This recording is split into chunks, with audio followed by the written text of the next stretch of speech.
বিসমিল্লাহির রহমানির রহিম। পরম করুণাময় ও অসীম দয়ালু আল্লাহর নামে শুরু।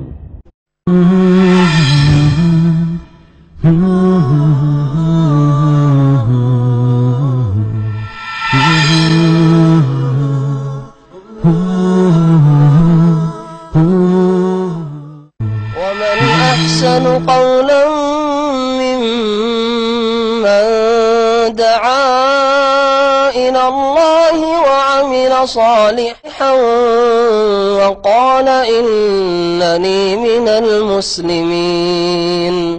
السلام عليكم ورحمة الله وبركاته. إن الحمد لله نحمده ونستعينه ونستغفره ونعوذ بالله من شرور أنفسنا ومن سيئات أعمالنا من يهده الله فلا مضل له ومن يضلل فلا هادي له وأشهد أن لا إله إلا الله وحده لا شريك له وأشهد أن محمدا عبده ورسوله صلى الله تعالى عليه وعلى آله وصحبه وسلم تسليما كثيرا. أما بعد فقد قال المؤلف حفظه الله تعالى: الفصل الثاني في وجوب طاعته صلى الله عليه وسلم والاقتداء به. تجب طاعة النبي صلى الله عليه وسلم بفعل ما أمر به وترك ما نهى عنه، وهذا من مقتضى شهادة أنه رسول الله. وقد أمر الله تعالى بطاعته في آيات كثيرة تارة مقرونة مع طاعة الله، كما في قوله تعالى: يا أيها الذين آمنوا أطيعوا الله وأطيعوا الرسول وأمثالها من الآيات، وتارة يأمر بها منفردة كما في قوله تعالى: من يطع الرسول فقد أطاع الله، وقوله تعالى: وأطيعوا الرسول لعلكم ترحمون. মহান আল্লাহর সমস্ত প্রশংসা যে আল্লাহ পাক রব্বুল আলামিন আমাদেরকে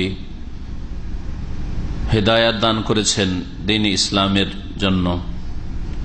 সে আল্লাহ পাকের যাবতীয় প্রশংসা যে আল্লাহ পাক রব্বুল আলামিন দ্বীন ইসলামকে পূর্ণতা দান করেছেন শেষ নবী মুহাম্মদুর রাসূলুল্লাহ সাল্লাল্লাহু আলাইহি ওয়াসাল্লামের মাধ্যমে, এবং তার আনুগত্য করা আর তার অনুসরণ করা ফরজ করেছেন মানব জাতির জন্য। আজকে আল্লামা শেখ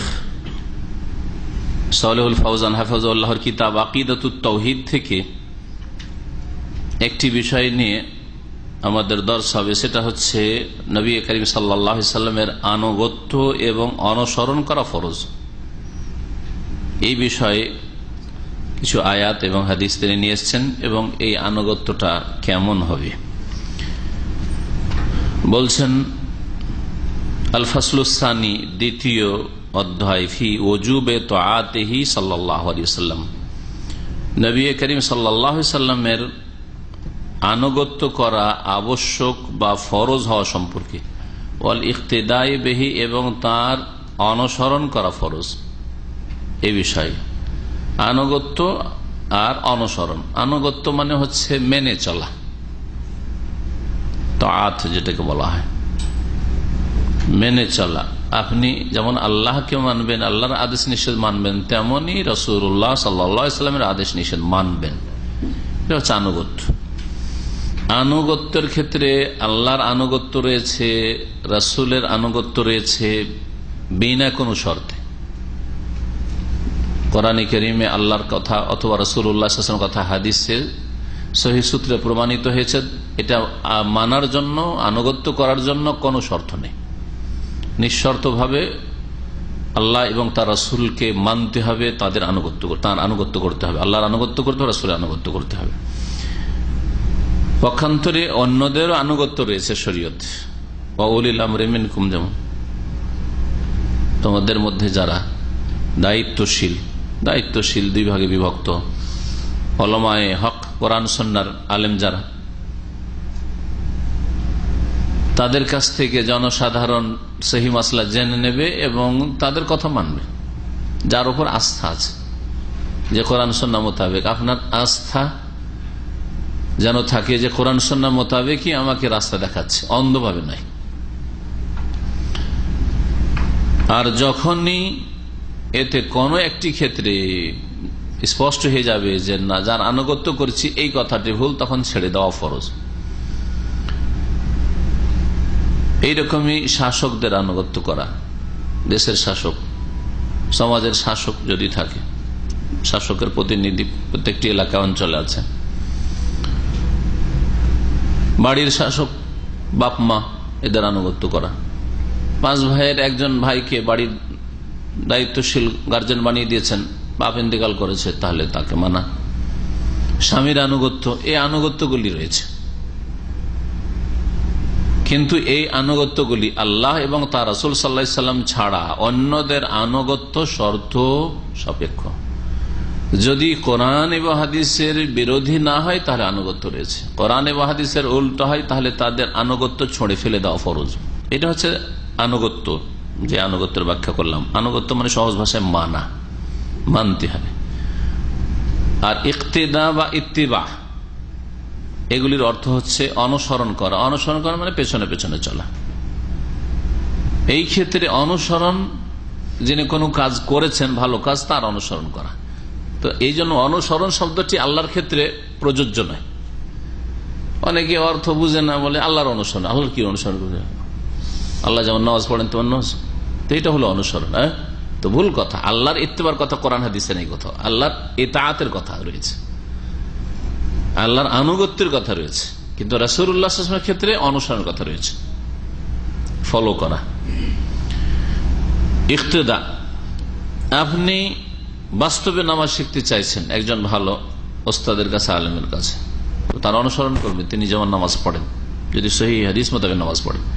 অনেক সময় দেখা যাচ্ছে যে উনি হয়তো কোনো ওজর বশত কিছু সুন্নতের খেলাফ করছেন, অথবা ভুল বশত, অথবা ভুলে গিয়ে, তাহলে অন্ধভাবে অনুসরণ চলবে না, অন্যদের অন্ধ অনুসরণ চলবে না।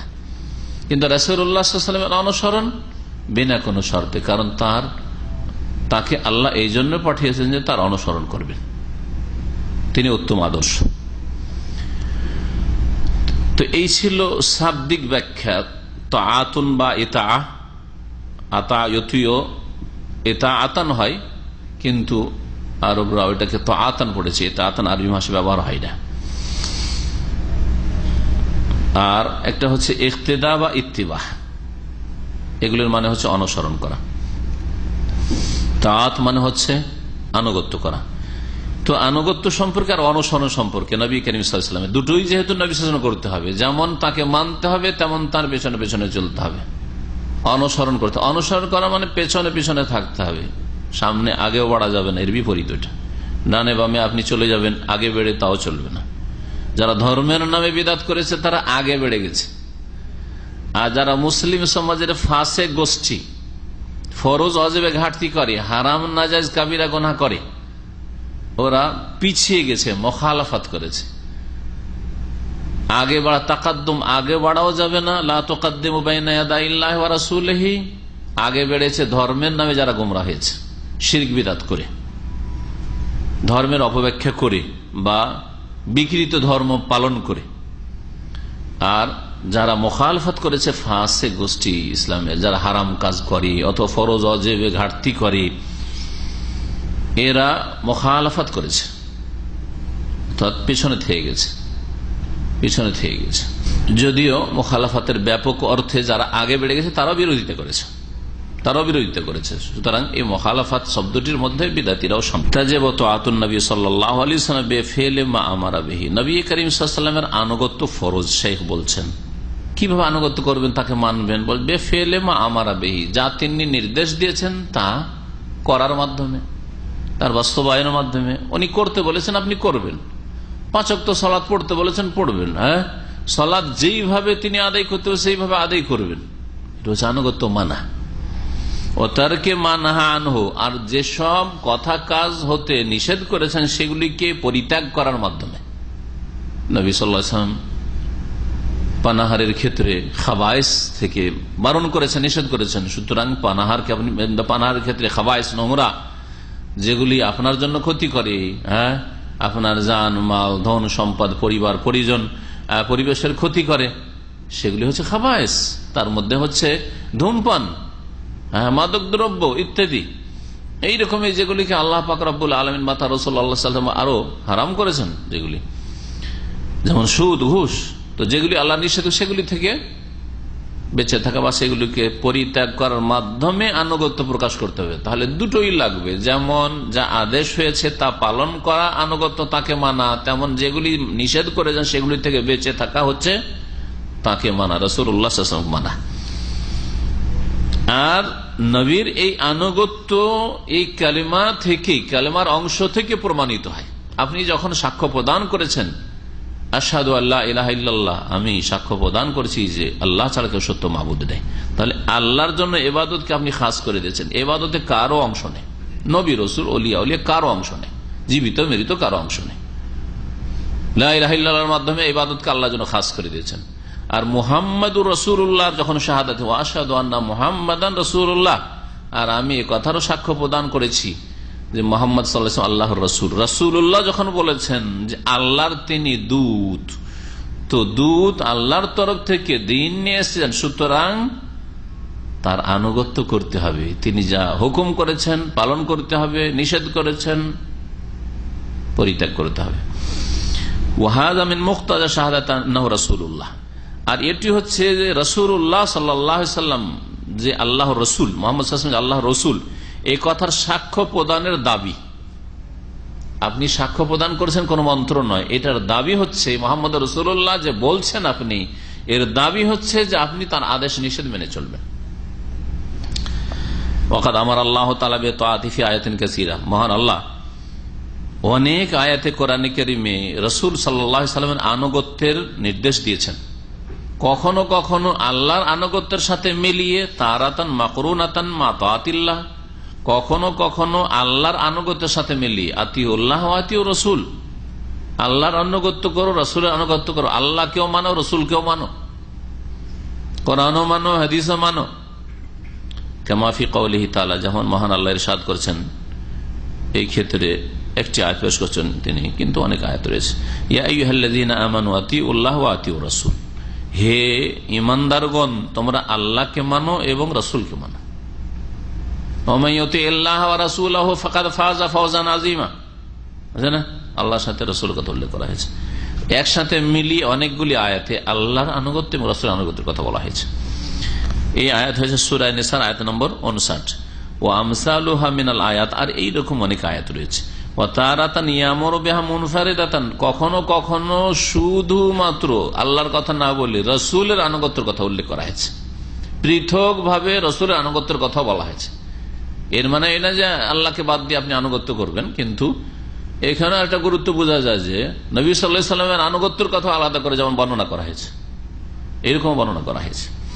কামা ফি কওলিহি তাআলা, যেমন মহান আল্লাহ বলছেন। আর এই আয়াতে শুধু এই কথা নাই, এর সাথে এই কথাও আছে যে রাসূলকে যে মানলো, রাসূলের যে আনুগত্য করলো, সে আল্লাহকেই মানলো, আল্লাহরই আনুগত্য করলো। রাসূলকে মানা মানে আল্লাহকে মানা। মাইয়ুতির রাসূলা ফাকাদ আতা আল্লাহ, যে রাসূলের আনুগত্য করলো বা রাসূলকে মানলো, ফাকাদ আতা আল্লাহ, সে নিঃসন্দেহে আল্লাহকে মানলা। সূরা নিসা আয়াত নম্বর 80। আরো একটি আয়াত দেখেন, ওয়া আতিউর রাসূল লাআল্লাকুম তুরহামুন, শুধু রাসূলের কথা বলা হচ্ছে। রাসূলকে তোমরা মানো, লাআল্লাকুম তুরহামুন, তাহলে তোমাদের উপর দয়া করা হবে।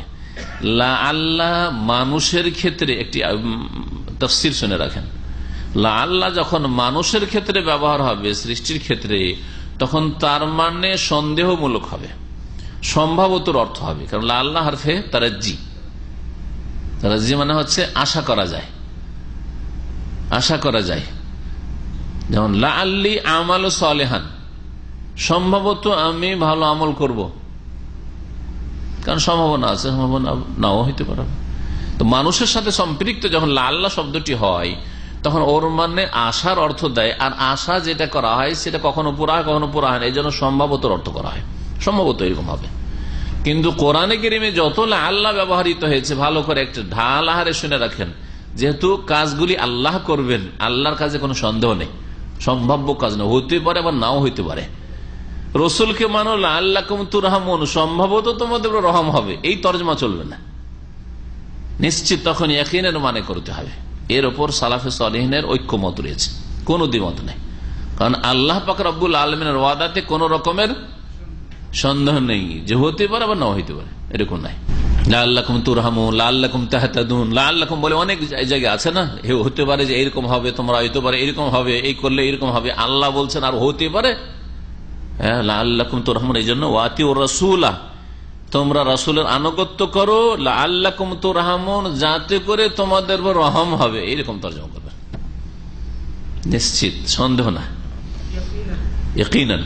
ওয়া তারাতান ইয়াতাওয়াআদু মান আসা রাসূলুহু সাল্লাল্লাহু আলাইহি ওয়াসাল্লাম, আর কখনো কখনো যারা রাসূল সাল্লাল্লাহু আলাইহি ওয়াসাল্লামের, আল্লাহ রাসূল সাল্লাল্লাহু আলাইহি ওয়াসাল্লামের নাফরমানি করে, বিরুদ্ধাচরণ করে, তাদেরকে ধমক দেওয়া হয়েছে। তাওয়াআদা মানে হচ্ছে ওয়াঈদ, শাস্তি শোনানো। কামা ফি কওলিহি তাআলা, যেমন মহান আল্লাহর এই বাণীতে রয়েছে, আগের আয়াতটি বলা হল না, সূরা নূর আয়াত নম্বর 56, ওয়া আতিউর রাসূলা লাআল্লাকুম তুরহামুন, তোমরা রাসূলকে মানো যাতে করে তোমাদের উপর দয়া করা হয়। কি করবেন? যাতে করে তোমাদের উপর দয়া করা হয়। আর কখনো কখনো রাসূলুল্লাহ সাল্লাল্লাহু আলাইহি ওয়াসাল্লামের নাফরমানি যারা করে তাদেরকে শাসানিমূলক কথা বলা হয়েছে বা ধমক দেওয়া হয়েছে শাস্তির। এই মর্মে কোরআনে কারিমে আল্লাহ পাক ইরশাদ করছেন, ফালিয়াহযারিল্লাযীনা ইউখালিফুনা আন আমরিহি, যাতে করে সাবধান হয়ে যায়, সতর্ক হয়ে যায় ওই সব লোকেরা যারা তার নির্দেশের বিরোধিতা করে, নির্দেশকে অমান্য করে।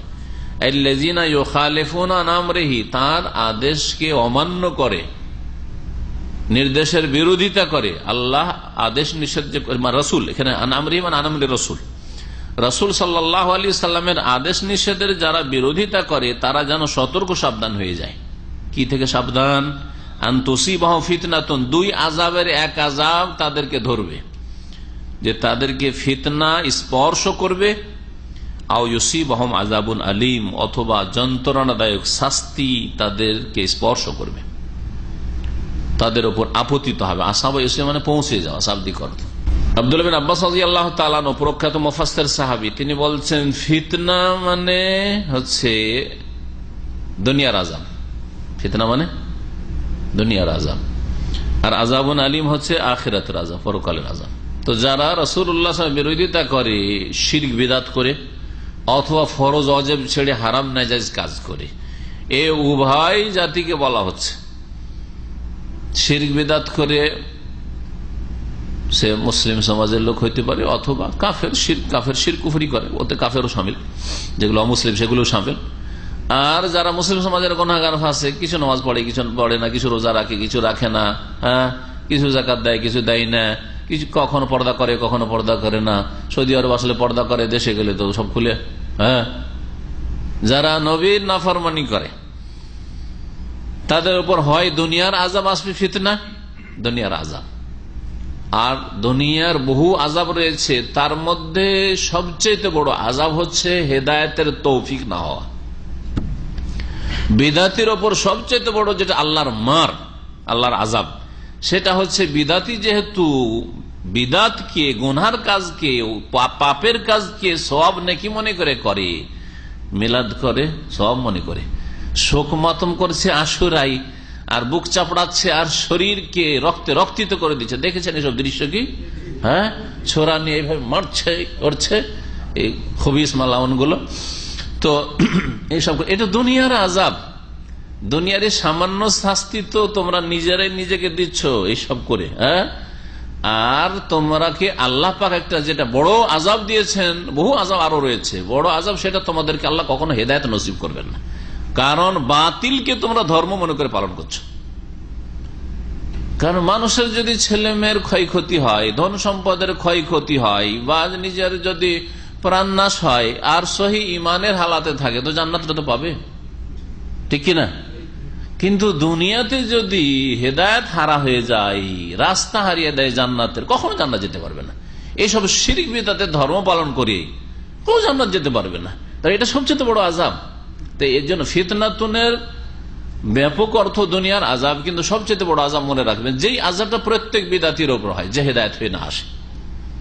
আর অতক্ষণ পর্যন্ত বিদাতি হেদায়েত হয় না যতক্ষণ পর্যন্ত তার মগজে এই কথা না ঢুকে যেন আমি ভুল কাজ করছি।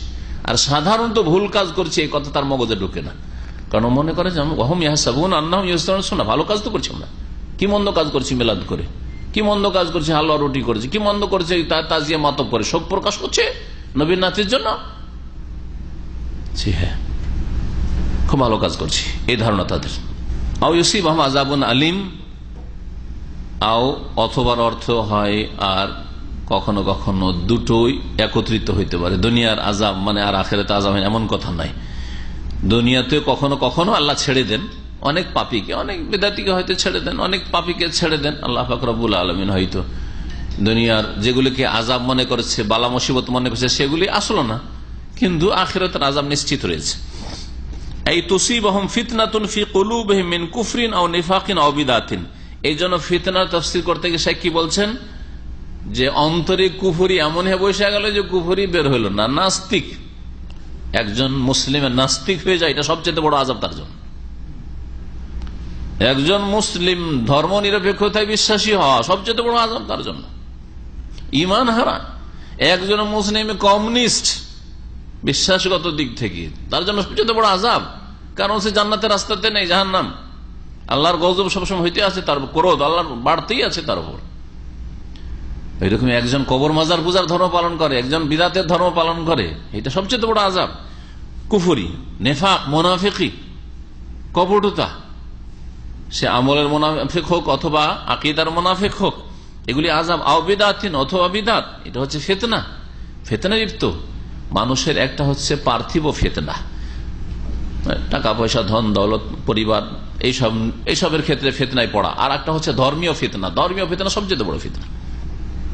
সে নিজের দিন ধর্মকে হেফাজত করতে পারলো না, এটা সবচেয়ে বড় ফিতনা তার জন্য বালা মুশকিল। আও আযাবুন আলিম ফিদ দুনিয়া, দুনিয়ার কঠোর আযাব, বিকাতলিন আও হাদ্দিন আও হাবসিন। শেখ এভাবে ব্যাখ্যা করেছেন যে হয় আযাবুন আলিম দুনিয়াতে, এই তাহলে ফিতনা মানে তিনি এই ব্যাখ্যাগুলি করলেন, কুফরি, কপটতা বা বিদআত, এগুলো হচ্ছে ফিতনায় লিপ্ত হওয়া।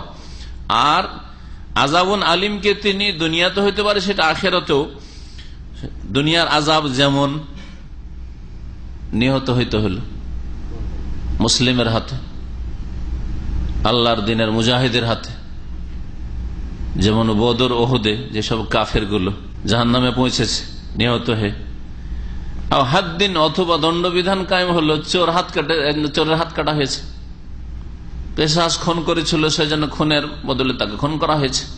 জেনা করেছিল, সেজন্য তার জেনার দণ্ডবিধান, তাকে অবিবাহিত হলে তাকে বেত্রাঘাত করা হয়েছে, চাবুক লাগানো হয়েছে 100, আর না হলে যদি বিবাহিত হয় তাহলে তাকে রজম করা হয়েছে। এগুলি হাদ।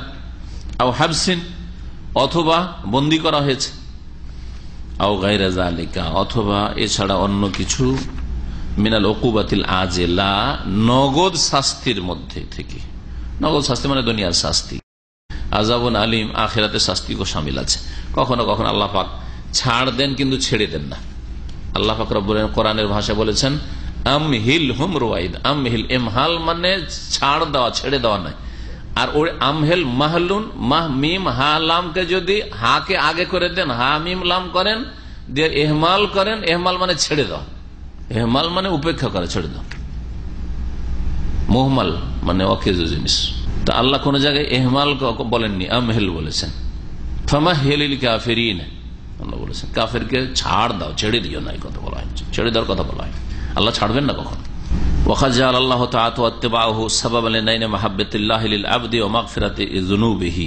আল্লাহ পাক রব্বুল আলামিন নবী করিম সাল্লাল্লাহু আলাইহি ওয়াসাল্লামের আনুগত্যকে এবং তার অনুসরণকে আল্লাহর ভালোবাসা অর্জন করার উপায় বলে আখ্যায়িত করেছেন বান্দার জন্য, এবং বান্দার গুনাহ মার্জনার উপায় বলে আখ্যায়িত করেছেন। অর্থাৎ আল্লাহ রসুলের আনুগত্য করলে এবং তার অনুসরণ করলে কি পাওয়া যায়? আল্লাহর মহাব্বত, ভালোবাসা পাওয়া যায়। আর আল্লাহ যদি ভালোবাসে তাহলে আপনার আবার চিন্তা কিসের? আল্লাহ যাকে ভালোবাসেন তাকে কি জাহান্নামে ঠেলে দেবেন? কোশ্চেন কালেও না। আর আল্লাহ রাব্বুল আলামিন গুনাহ মাফও করে দেন। যেমন মহান আল্লাহ ইরশাদ করেন সূরা আলে ইমরান আয়াত নম্বর 31, কুল ইন কুনতুম তুহিব্বুন আল্লাহ ফাত্তাবিউনি ইউহিব্বুকুমুল্লাহ। হে নবী বলো, ইন কুনতুম তুহিব্বুন আল্লাহ, তোমরা যদি আল্লাহকে ভালোবাসো, তোমরা যদি আল্লাহকে ভালোবাসো মানে ভালোবাসার দাবি করো, তাহলে এই দাবির প্রমাণ হচ্ছে ফাত্তাবিউনি। 1 নম্বর প্রমাণ হচ্ছে ফাত্তাবিউনি, আমার অনুসরণ করো। আমি মুহাম্মদ সাল্লাল্লাহু আলাইহি ওয়াসাল্লাম, আল্লাহ পাক তাকে বলতে বলছেন যে আমার অনুসরণ করো। রাসূলুল্লাহ সাল্লাল্লাহু আলাইহি ওয়াসাল্লামের অনুসরণ, এখানে ইত্তেবার কথা আসলো, তাহলে ইক্তেদা আর ইত্তেবা একই অর্থ। অনুসরণ করো, তাহলে কি পাবে? আল্লাহকে ভালোবাসার দাবি করলে তার জন্য একটা প্রমাণ পেশ করে দাও, নবীর অনুসরণ করা। নবীকে মানছো, নবীর অনুসরণ করছো, তাহলে আল্লাহকে যখন ভালোবাসার প্রমাণ পেশ করে দিতে পারলে, বিনা দলিলে তোমাদের কথা নয়, তখন ইউহিব্বুকুমুল্লাহ, আল্লাহ তোমাদেরকে ভালোবাসবেন। ভালোবাসার বদলে ভালোবাসা পেলে, সমান তো পেয়ে গেলে। তারপরে বান্দার ভালোবাসা, আর সেটা হচ্ছে খালেক মাবুদের ভালোবাসা, আল্লাহর ভালোবাসা, কত পার্থক্য। তারপরে ভালোবাসার বদলে ভালোবাসা পেলে, অতিরিক্ত আরো বোনাস, ওয়াগফির লাকুম যুনুবাকুম, এবং তোমাদের গুনাহগুলিকে আল্লাহ মাফ করে দেবেন। আল্লাহ যেন আমাদের গুনাহ খাতা মাফ করে দেন। আল্লাহকে যথাযথ ভালোবাসার, যেমন ভালোবাসা আল্লাহ চান, ভালোবাসার যেন তৌফিক দান করেন। ওয়াজআলা তাআতাহু হিদায়াতান ওয়া মাসিয়াতাহু দালালান। নবী করিম সাল্লাল্লাহু আলাইহি ওয়াসাল্লাম আনুগত্যকে আল্লাহ হেদায়েত বলেছেন, অর্থাৎ নবীকে মানলেই হেদায়েত নসিব হবে, না হলে কখনো হেদায়েত নসিব হবে না। আর নবীর নাফরমানিকে গুমরাহি বলে আল্লাহ আখ্যায়িত করেছেন। যেমন মহান আল্লাহ ইরশাদ করেছেন, ওয়াইন তুতিউহু তাহতাদু, যদি নবীর আনুগত্য করো, নবীকে মানো, তাহলে তোমরা হেদায়েত পেয়ে যাবে, হেদায়েত প্রাপ্ত হবে। সূরা নূর আয়াত নম্বর 54। ওয়াইন তুতিউহু তাহতাদু। আর নবীর নাফরমানিকে দলাল বলেছেন, এরকম আয়াত রয়েছে। যদি এই আয়াতে বিপরীত অর্থ আছে, নবীকে মানলে কি হয়? হেদায়েত পাওয়া যায়। তার মানে নবীর নাফরমানি করলে কি হয়? হেদায়েতের বিপরীতটা পাওয়া যায়, সেটা হচ্ছে দলাল, গুমরাহি। কিন্তু আর এক আয়াতে রয়েছে, ওমান ইয়াসিল্লাহ ওয়া রাসূল ফাকাদ দাল্লা দালালাম মুবিনা। ওমান ইয়াসিল্লাহ ওয়া রাসূল, আল্লাহ এবং রাসূলের নাফরমানি করবে, সে সুস্পষ্ট গুমরাহিতে চলে যাবে। ওয়াকালা তাআলা, মহান আল্লাহ ইরশাদ করেছেন, ফাইন লাম ইস্তাজিবু লাকা ফাআলাম আন্নামা ইয়াত্তাবিউনা আহওয়াআহুম। এই আয়াতে এই গুমরাহির কথা আল্লাহ উল্লেখ করেছেন। ফাইন লাম ইস্তাজিবু লাকা, হে নবী, তোমার ডাকে যদি সাড়া তারা না দেয়, মানব জাতি যদি তোমার ডাকে সাড়া না দেয়, তুমি যেদিকে ডাকছো সেদিকে না আসে, ফাআলাম, তাহলে জেনে রাখো তারা কি করে, তাহলে আন্নামা ইয়াত্তাবিউনা আহওয়াআহুম, তারা নিজের কুপ্রবৃত্তির অনুসরণ করে, মনের পূজা করে। তারা মনে খেয়াল খুশি যা আসে তারই অনুসরণ করে। ইয়াত্তাবিউনা আহওয়া, হাওয়ার বহু বচন হচ্ছে আহওয়া। হাওয়া ইয়াহবি মানে ঝুঁকে যাওয়া, শাব্দিক অর্থ। মন যেদিকে ঝুঁকে সেদিকে যায়। মন ঝুঁকলো নামাজ চললে নামাজ পড়ে আসে, মন ঝুঁকলো চললে খেলার দিকে খেলার দিকে আসে, মন ঝুঁকে গেল ঘুমের দিকে ঘুমিয়ে থাকি, এখন থাক। এই জন্য হাওয়া, কুপ্রবৃত্তির অনুসরণকে হাওয়া এই জন্য বলা হয়, কারণ যেদিকে ঝুঁকে মন সেদিকে যায়। ও আল্লাহ যেদিকে ঝুঁকায় সেদিকে ঝুঁকবে না, রসুল যেদিকে ঝুঁকায় সেদিকে ঝুঁকবে না, মন যেদিকে ঝুঁকায় সেদিকে ঝুঁকবে। এটা হচ্ছে কুপ্রবৃত্তি, হাওয়া। আল্লাহ পাক বলছেন, ওয়ামান আদাল্লু মিম্মান ইত্তাবা হাওয়াহু বিগাইরি হুদা মিনাল্লাহ, আর ওর চাইতে অধিক পথভ্রষ্ট কে আছে? ওয়ামান আদাল্লু, ওর চাইতে বেশি অধিক পথভ্রষ্ট কে আছে? যেই ব্যক্তি কি করে, ইত্তাবা হাওয়াহু, নিজের কুপ্রবৃত্তির অনুসরণ করে, বেগাইরে হুদা মিনাল্লাহ, আল্লাহর দিক নির্দেশনা বাদ দিয়ে, আল্লাহর দিক নির্দেশনা বা হেদায়েত বাদ দিয়ে যারা নিজের খেয়াল খুশির অনুসরণ করে, তার চাইতে বেশি পথভ্রষ্ট আর কি আছে? ইন্নাল্লাহা লা ইয়াহদিল কওমাজ জালিমিন, আল্লাহ পাক নিঃসন্দেহে জালেম সম্প্রদায়কে রাস্তা দেখান না জান্নাতের। আল্লাহ পাক এই আয়াতে নবীর নাফরমানদেরকে জালেম বললেন, নবীর নাফরমানদেরকে আল্লাহ পাক কি বললেন? তা কুপ্রবৃত্তির অনুসারী বললেন। ওদের চাইতে অধিক পথভ্রষ্ট আর কেউ নাই, এরা সবচেয়ে বেশি ভ্রষ্ট, গুমরাহ।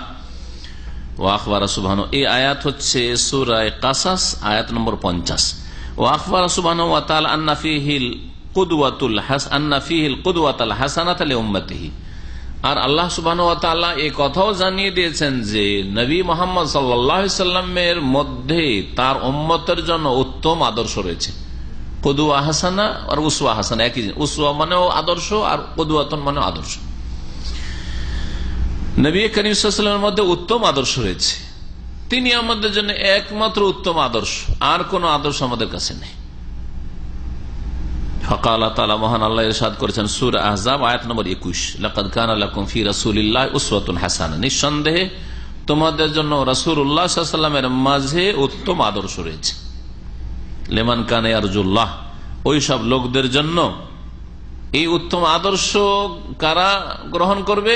উত্তম আদর্শ হিসাবে নবীকে যারা আল্লাহর সাক্ষাতের আশাবাদী, মানে আল্লাহর প্রতি বিশ্বাসী, ওয়াল ইয়াউমাল আখির, আর পরকালে বিশ্বাসী যারা।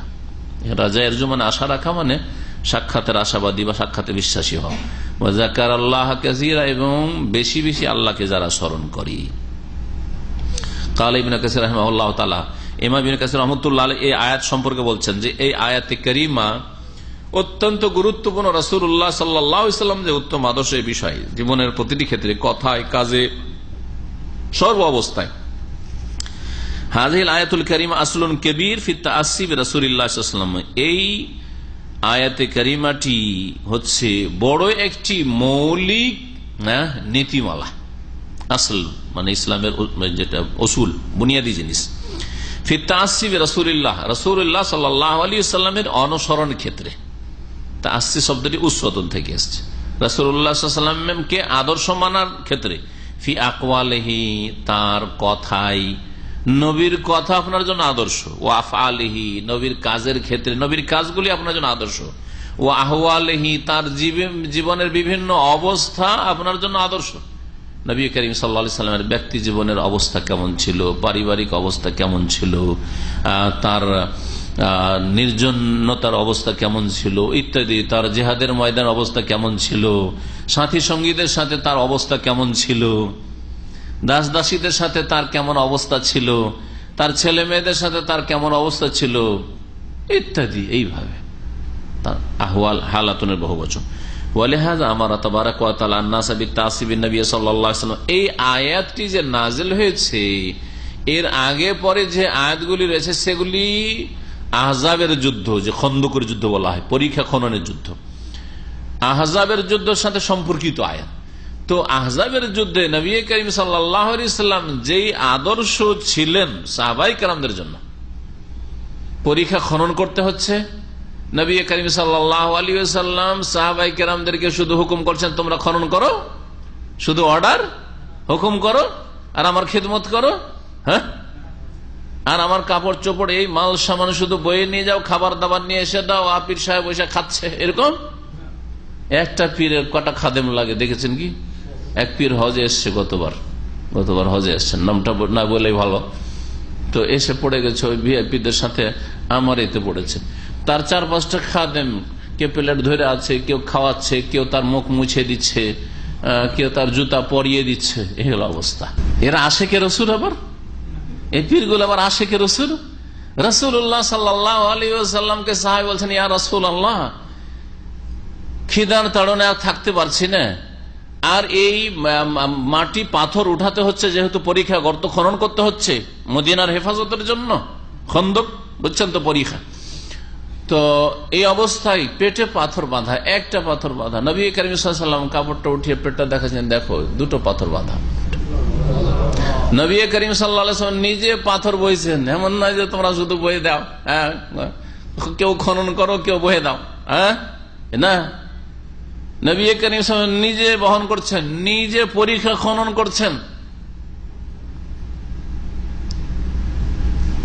আর তাদেরকে উৎসাহিত করছেন। আল্লাহুম্মা লা আইশা ইল্লা আইশুল আখিরা ফাগফিরিল আনসারা ওয়াল মুহাজিরা। আল্লাহ, আসল জীবন তো হচ্ছে আখিরাতের জীবন। ফাগফিরিল আনসারা বা ফানসুরিল আনসারা ওয়াল মুহাজিরা, 2 রকমের রিওয়ায়াত রয়েছে, সহিহ বুখারীতে রয়েছে যে আল্লাহ তুমি আনসার এবং মুহাজিরিনদের সাহায্য করো, বা আনসার এবং মুহাজিরিন যারা আমার সাথে এই জিহাদ ফি সাবিলিল্লাহ পরীক্ষা খননের কাজ করছে, তাদের গুনাহ খাতা তুমি মাফ করে দাও। নবী করিম নিজে পরীক্ষা খনন করছেন। একটা এমন বড় পাথর পড়লো যে কেউ সেটাকে ভাঙতে পারে না, উঠাইতে পারে না, ভাঙতে পারে না। নবী করিম সাল্লাল্লাহু আলাইহি ওয়াসাল্লাম আঘাত করলেন, চূর্ণ বিচূর্ণ করে দিলেন। আর একটা নূর চমকে উঠল, সেই নূরে আমার জন্য শাম দেশের যে রাজ দরবার রয়েছে, রাজ প্যালেস রয়েছে, তা আমার জন্য কি হয়েছে? নবী করিম সাল্লাল্লাহু আলাইহি ওয়াসাল্লাম বলেছেন আলোকিত হয়ে গেছে, মানে তা আমি দেখতে পাচ্ছি। তার মানে অচিরেই তোমরা, শীঘ্রই সেই সামদেশ বা রোম সাম্রাজ্য তোমরা নিজের হাতে নেবে, তোমরা বিজয় লাভ করবে সেখানে, আর সেই রাজ প্যালেস তোমাদের হাতে আসবে।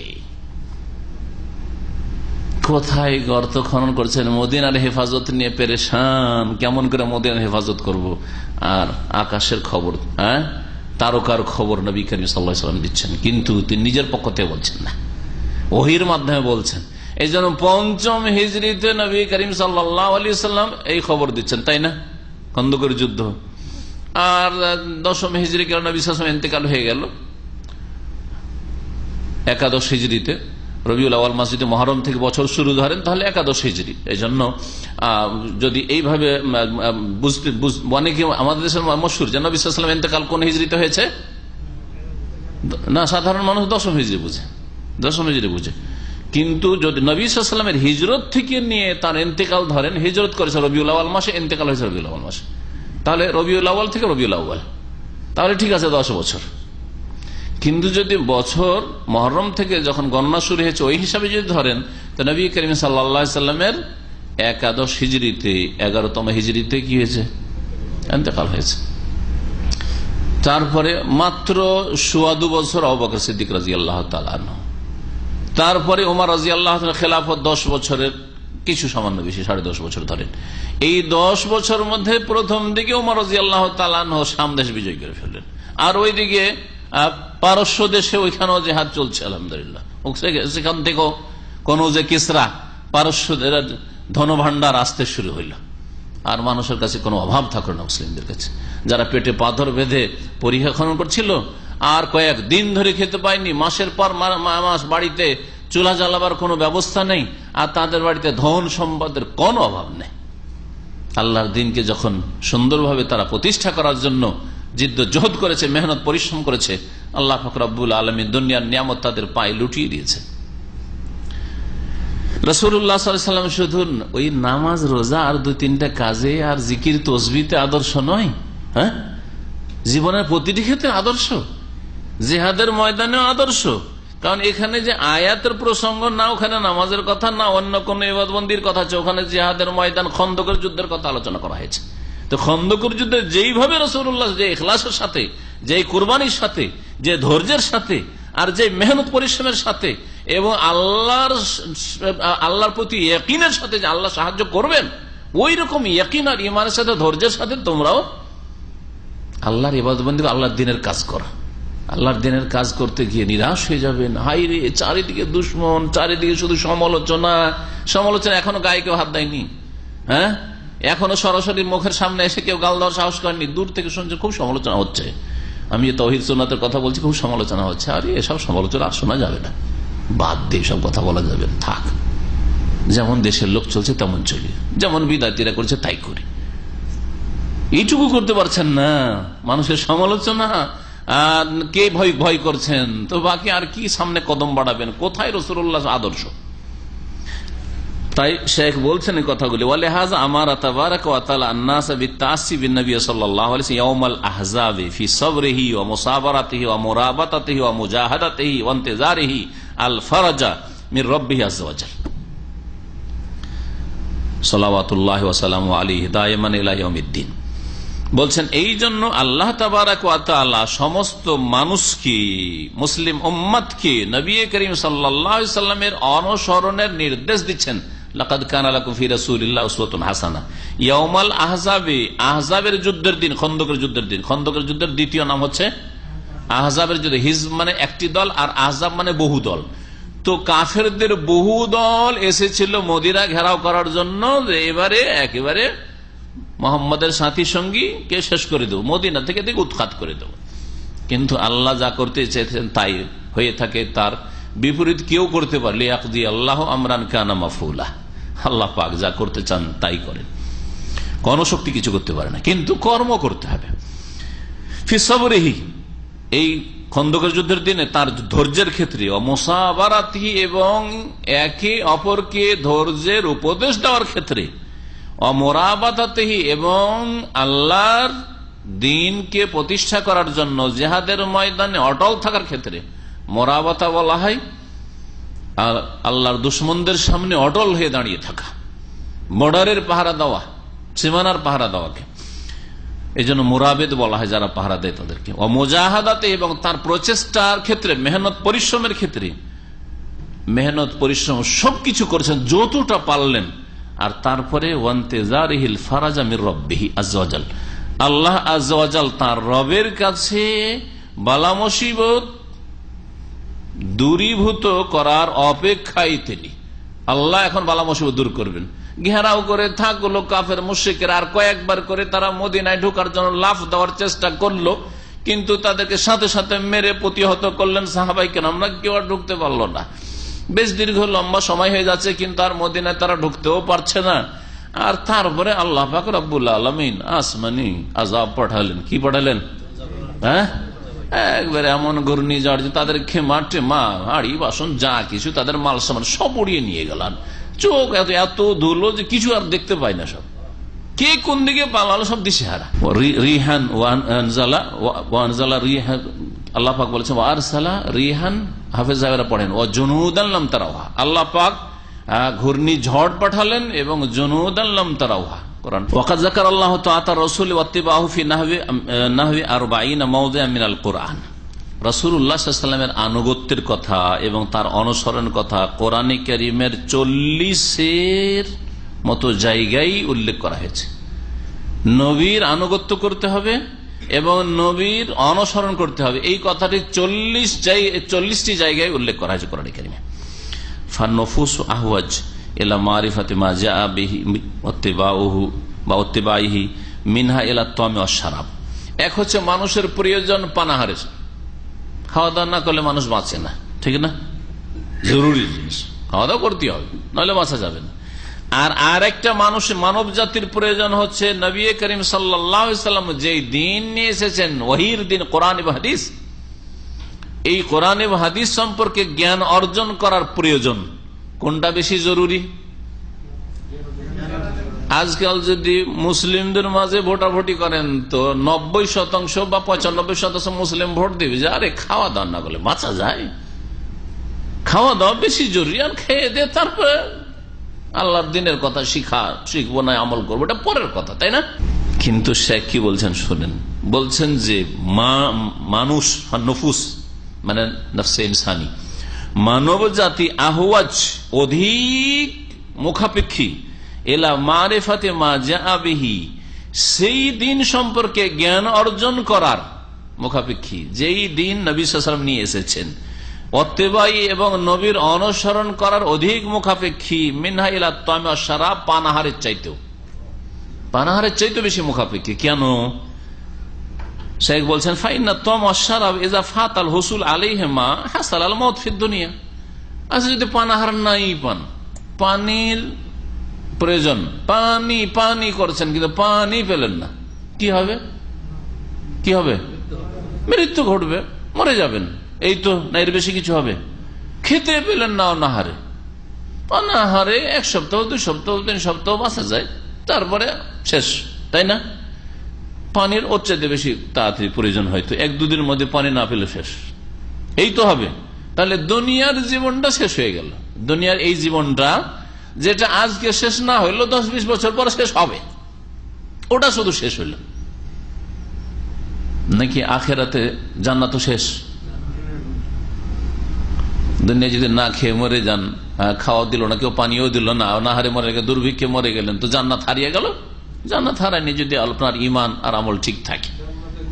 হ্যাঁ, কিন্তু ওই কথাই বলছেন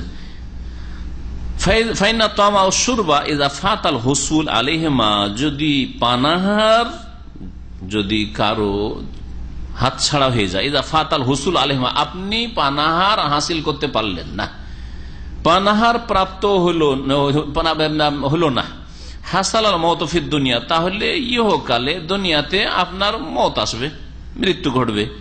ওয়া তাআতুর রাসূল ওয়াত্তিবাউ ইযা ফাতা, কিন্তু রসুলের আনুগত্য, রসুলের নিয়ে আসা দিন সম্পর্কে জানলেন না আর তাকে মানলেন না, তার অনুসরণও করলেন না, ইযা ফাতা যদি ছুটে যায়, আপনি রসুলকে মানেন নাই, রসুলের অনুসরণ করেননি, এই অবস্থায় যদি আপনি 200-400 বছরও বেঁচে থাকেন আর খুব ভালো ভালো খেয়ে দিয়েও যান, হাসালাল আযাব ওয়া শাকাউদ দাইম, তাহলে নিশ্চিত আযাবে নিমজ্জিত হবেন, ওয়া শাকাউদ দাইম, আর চিরকালের জন্য আপনি হতভাগা হবেন, চিরকালের হতভাগা, জাহান্নামী।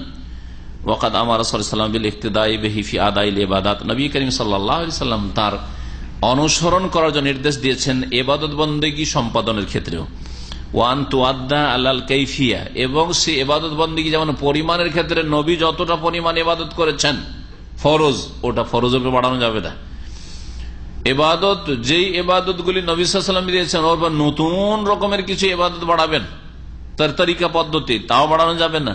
ওই রকমই যেই তরিকাতে নবী সম্পাদন করে সেই তরিকা আদায় করতে, ওয়ান তুআদ্দা আলাল কাইফিয়াতি লাতি কানা ইউআদ্দিহা বিহা, আর সেই তরিকাতেই আদায় করতে হবে যেই তরিকায় নবী করিম সাল্লাল্লাহু আলাইহি ওয়াসাল্লাম যেই পদ্ধতিতে সেই ইবাদত বন্দেগীগুলি আদায় করেছেন। ফাকালা তাআলা, মহান আল্লাহ ইরশাদ করছেন, লাকাদ কানা লাকুম ফি রাসূলিল্লাহি উসওয়াতুন হাসানাহ, নিঃসন্দেহে তোমাদের জন্য আল্লাহ রাসূল সাল্লাল্লাহু আলাইহি ওয়াসাল্লামের মাঝে উত্তম আদর্শ রয়েছে। নবী সাল্লাল্লাহু আলাইহি ওয়াসাল্লাম যখন নবী হয়েছেন তখন উত্তম আদর্শ, তাই না? এই কথা কিন্তু আল্লাহ বলেন, লাকাদ কানা লাকুম ফি মুহাম্মাদিন সাল্লাল্লাহু আলাইহি ওয়াসাল্লাম উসওয়াতুন হাসানাহ, মুহাম্মদ সাল্লাল্লাহু আলাইহি ওয়াসাল্লাম উত্তম আদর্শ রয়েছে। যদি এই কথা থাকতো তাহলে গুহায় গিয়ে নির্জনে ইবাদত করা শরীয়তের বিধান হয়ে যেত। মুহাম্মদের মধ্যে কি রয়েছে? উত্তম আদর্শ রয়েছে। তো মুহাম্মদের আগের জীবন, বাল্য জীবনে যা করেছেন, নবুয়তের আগের জীবনে যা করেছেন সেটাও আদর্শ তাহলে হয়ে যেত, কিন্তু আল্লাহ তা বলেননি। সুতরাং কেউ যদি বলে আমি বনে জঙ্গলে আমি জিকির করতে যাব আর পাহাড়ের গুহাতে আমি নির্জনে জিকির করবো, কারণ নবী সাল্লাল্লাহু আলাইহি ওয়াসাল্লাম হীরা পাহাড়ের গুহায় গেছেন, চলবে না। কারণ তখন তিনি রাসূলুল্লাহ হননি। রাসূলুল্লাহ হওয়ার পরে আর যাননি তিনি, তিনি ওখানে রাসূলুল্লাহ হওয়ার পরে আল্লাহ পাক যেভাবে ইবাদত করতে বলেছেন কাবার পাশে ইবাদত করেছেন। ওয়াকালান নবী সাল্লাল্লাহু আলাইহি ওয়াসাল্লাম নামাজের পদ্ধতি সম্পর্কে বলছেন, সাল্লু কামা রাআইতুমুনি উসাল্লি, তোমরা সালাত আদায় করো যেমন ভাবে আমাকে সালাত আদায় করতে দেখে, নামাজ পড়তে দেখলে। হাদিস সহিহ বুখারীতে রয়েছে। ওয়াকালা, হজ সম্পর্কে বলছেন, উমরা সম্পর্কে বলছেন, খুযু আন্নী মানাসিকাকুম, তোমরা আমার থেকে তোমাদের হজ উমরার তরিকা শিখে নাও, গ্রহণ করে নাও। তাহলে হজ কেমন করতে হবে? যেমন নবী করিম সাল্লাল্লাহু আলাইহি ওয়াসাল্লাম হজ করেছেন। হজে গিয়ে যদি বলেন যে মেনাই তো রাত থাকা সুন্নাত, হানফি মাযহাবের সুন্নাত, তো যাই গিয়ে হোটেলে আরাম করি, গিয়ে মক্কায় গিয়ে আরাম করি, গিয়ে রাতে গিয়ে তওয়াফ করি। রাতে তওয়াফ করেছেন নবী সাল্লাল্লাহু আলাইহি ওয়াসাল্লাম, দিনে দিনে তওয়াফ করে ফিরে এসেছেন। আর আপনি বলবেন যে আমার মাযহাবে যেহেতু সুন্নাত সেজন্য সুন্নাত মানে ছাড়ো। আরে মজাবও যদি হতো সুন্নাত মানে করো, রবির সুন্নাত তোর সুন্নাত মানে করো, কিন্তু না, সুন্নাত মানে ছাড়ো আর নবীর নাফরমানি করো। নবীর তরিকায় হজ করব না, আমি আমার হানফি মযহাবের তরিকায় হজ করব, আমি মালিকি মযহাবের তরিকায় হজ করব, আমি নামাজ পড়বো মালিকি মযহাবের তরিকায়, হাত ছেড়ে নামাজ পড়বো ইত্যাদি। এটা তো না। নবী সাল্লাল্লাহু আলাইহি ওয়াসাল্লাম বলছেন আমার মতো নামাজ পড়ো এবং তোমরা তোমাদের হজ উমরা আমার কাছ থেকে নাও। তো নবীর হজের মতো হজ করতে হবে, নবীর উমরার মতো উমরা করতে হবে। নবী করিম সাল্লাল্লাহু আলাইহি ওয়াসাল্লাম 8 দিন যেতে 8 দিন আসতে 16 দিনের সফর, মক্কা থেকে মদিনা মাত্র 400 কিলোমিটার, 450 কিলোমিটারে, আর একটা করে উমরা করে ফিরে আসছেন। আর এই দমদম থেকে যাচ্ছেন, আর যাওয়ার পরে মাত্র 100 রিয়াল খরচ করছেন, আর কয়েক ঘন্টায় পৌঁছে যাচ্ছেন। অথবা বাংলাদেশ থেকে আসছেন, ফ্লাইটে আসছেন, 4-5 ঘন্টায় পৌঁছে যাচ্ছেন। আর পৌঁছার পরে এক সফরে কত যে উমরা, এই হজে হাজির কটা করে উমরা নিয়ে জিজ্ঞেস করবেন। ডেলি নয়, ডেলি একটা করে করলেও তা একটু কমই হয়। এক হাজি বলছে আমি একদিনে 5টা উমরা করেছি, আশ্চর্য হয়ে যাবেন আপনি। আর ওই যে বাসগুলি ছাড়ে, ওই কিং আবদুল্লাহর যে এক্সটেনশনটা হয়েছে ওইদিকে বাসগুলি আছে ওইতে যাওয়ার জন্য, ওই তানিম যাওয়ার জন্য। তো এবার তো ওইদিকে যাওয়ার সুযোগ হয়নি, কারণ এবার ছিলাম অন্য সাইডে। তো গত বছর আমার ডিউটিটা ওইদিকে ছিল, তো ডেলি ওইটা দিয়ে যাতায়াত হইতো। তো বাসের বাস স্ট্যান্ডের সামনে মাঝে মাঝে দাঁড়িয়ে তামাশা দেখতাম, কি যে নারী পুরুষ হুড়াহুড়ি আর গুতাগুতি করছে বাসে ওঠার সময়, ইজ্জত নষ্ট করে ফেলছে। মহিলাকে ধাক্কা দিচ্ছে আর পুরুষকে ধাক্কা দিচ্ছে, পুরুষ মহিলাকে ধাক্কা দিচ্ছে, আর যেটুকু উঠতে পারলো ধাক্কা ধাক্কি করে, আর বাকিগুলো থেকে গেল। আবার বাস আসছে, আবার হুড়াহুড়ি গুতাগুতি করছে। এই হলো তাদের উমরা। 2 রিয়ালের উমরা, রিয়ালেন 2 রিয়াল লাগে বাসে, 2 রিয়ালের উমরা। মসজিদ তানিম যাবে, উমরা করে আসবে। কয়েক বছর আগে আমার বাসে এক বাংলাদেশের ছেলে গেছে, তো তারপরে ফিরে আসছে, আসার পর বাসে আমি উঠেছি। তো বলছে যে হুজুর, যারা আমাদের খাস ছাত্র তারা হুজুর বলে, একটু দূরের লোক হলে হুজুর বলে, আর যারা ছাত্র হয়েছে তারা বুঝে যে না হুজুর বলা পছন্দনীয় নয়, তখন শেখ বলে হয়তো। বলছে হুজুর, আমি জিজ্ঞাসাই করলাম দেখি একটু কটা উমরা করলেন? হুজুর 5টা উমরা করেছি। মাত্র কয় ঘন্টা, সকাল 9টায় গিয়ে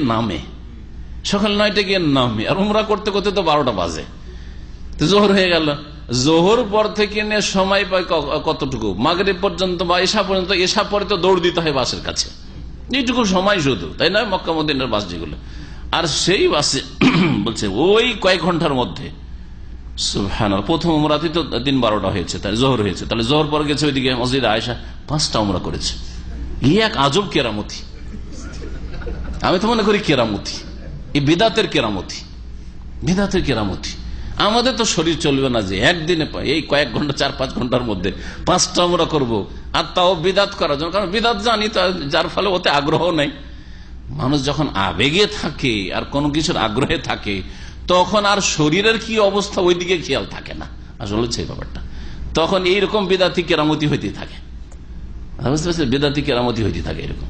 নবী করিম সাল্লাল্লাহু আলাইহি ওয়াসাল্লাম তার মতো হজ করতে বলেছেন, উমরা করতে বলেছেন। ওয়াকাল, আর বলেছেন, মান আমিলা আমালা লাইসা আলাইহি আমরুনা ফাহুয়া রাদ্দুন, যারা এমন কোন আমল করবে, লাইসা আলাইহি আমরুনা, যার ওপর আমার আদর্শ নেই বা নির্দেশ নেই, মানে আমার আদর্শ অনুযায়ী ওই আমলগুলি হলো না, যে কোনো আমল হোক, নামাজের আমল হোক, রোজার আমল হোক, হজের আমল হোক, উমরায় হোক, জিকির আজকার, এই যে জিকির সবগুলি বিদাতি জিকির। আমাদের দেশের মানুষ 2 ভাগে বিভক্ত জিকিরের ক্ষেত্রে। একদল জিকির করে বিদাতি জিকির ঢালাহারে, কোন না কোন বিদাত আছে তাদের জিকিরে, ওজিফাতে। আর এক দল আছে জিকির করেন না তো কিছুই করে না, জিকির বিহীন। আর হক হচ্ছে এই দুইয়ের মাঝখানে, জিকির বিহীন থাকা আল্লাহ থেকে গাফিল হয়ে যাওয়া, আর বেদাতি জিকির করা আল্লাহ থেকে দূরে হয়ে যাওয়া, আল্লাহ থেকে আল্লাহর নাফরমানি করে, রাসূলের নাফরমানি করে দূরে হয়ে যাওয়া। এই দুইয়ের মাঝখানে হচ্ছে হক, জিকির করতে হবে উযকুরুল্লাহ যিকরান কাসীরা, আর জিকির যেহেতু ইবাদত, আর ইবাদত করতে হবে রাসূলের তরিকায়। রাসূল সাল্লাল্লাহু আলাইহি ওয়াসাল্লাম যেভাবে জিকির করে সেভাবে জিকির করতে হবে, পূর্ণাঙ্গ বাক্য দিয়ে জিকির করতে হবে, অসম্পূর্ণ কথা দিয়ে নয়, আল্লাহু দিয়ে নয়, ইল্লাল্লাহ দিয়ে না, হুয়া দিয়ে নয়, আর এই হাই হুই করে নয়। আর তারপরে আপনার কি বলছে, মজলিসের মাহফিলের সম্মিলিত জিকির নয়, যে একটু মহব্বতের সাথে জিকির করুন আর জিকির ধরাই দিলেন, দুরূদ ধরিয়ে দিলেন, জিকির ধরিয়ে দিলেন, এদিকে চা খাচ্ছেন, আর তারপর অসম্পূর্ণ শিরকি জিকির আপনি করে দিয়ে বক্তা সাহেব জিকির করে কেমন জানেন? বলেন মহব্বতের সাথে লা ইলাহা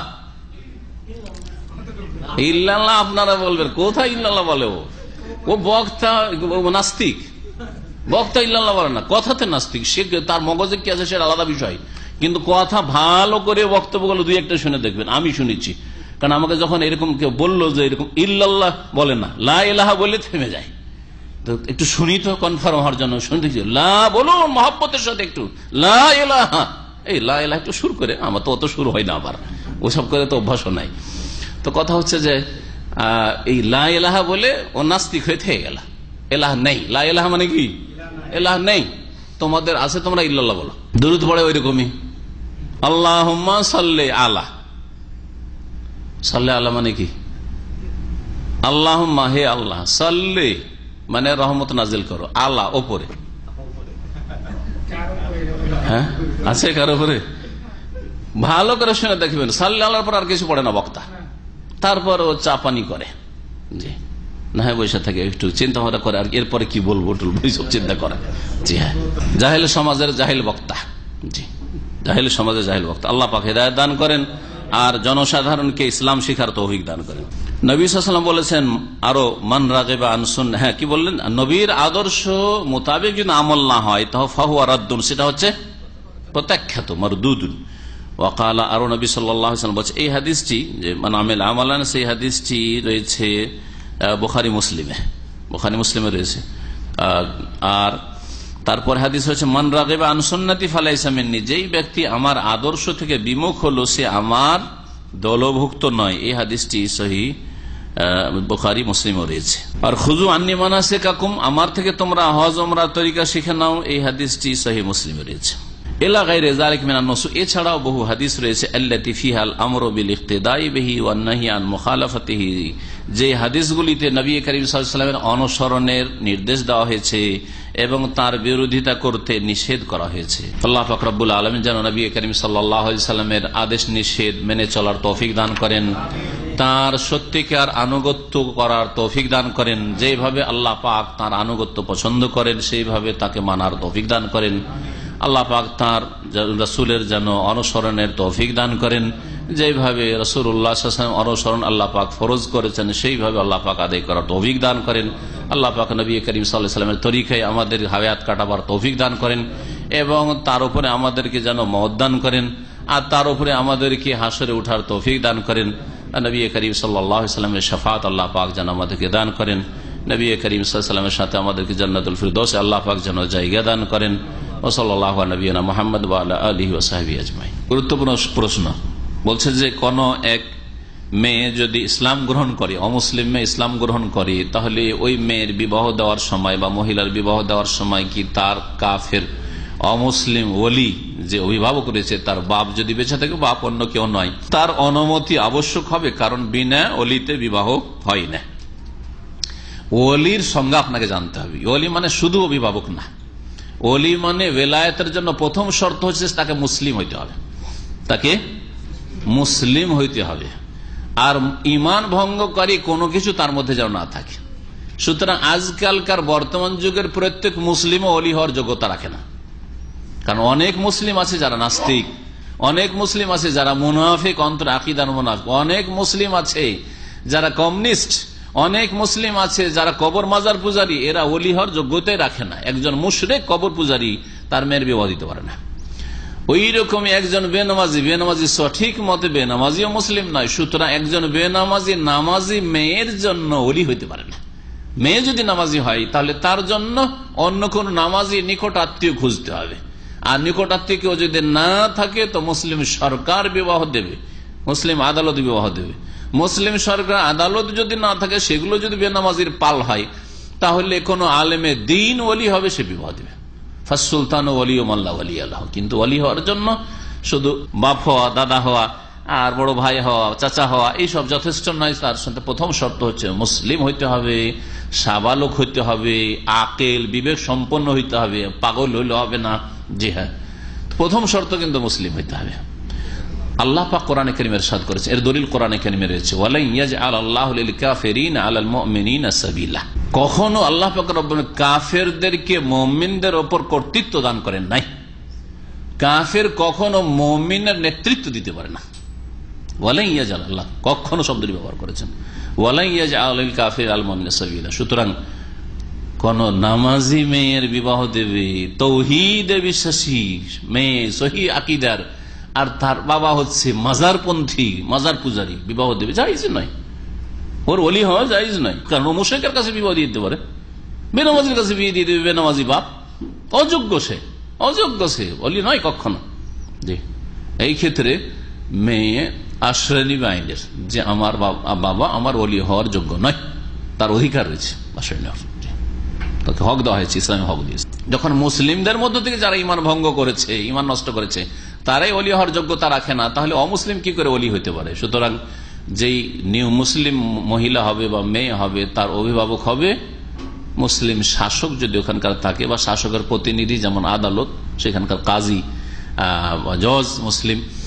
আর যেমন সৌদি আরবে আছে এরকম যদি হয় যে কাজী আছে মুসলিম, তাহলে ঠিক আছে। আর যদি না থাকে তাহলে অমুসলিম দেশে একটা ইসলামিক সংস্থা আছে, ইসলামিক সেন্টার আছে, আর সেখানে একজন ভালো আলেম আছে, সে একজন ভালো সেখানকার ইসলাম, যার হাতে সে ইসলাম গ্রহণ করেছে, সে বিয়ে পড়াবে, সে ওলি, সে হচ্ছে ওলি।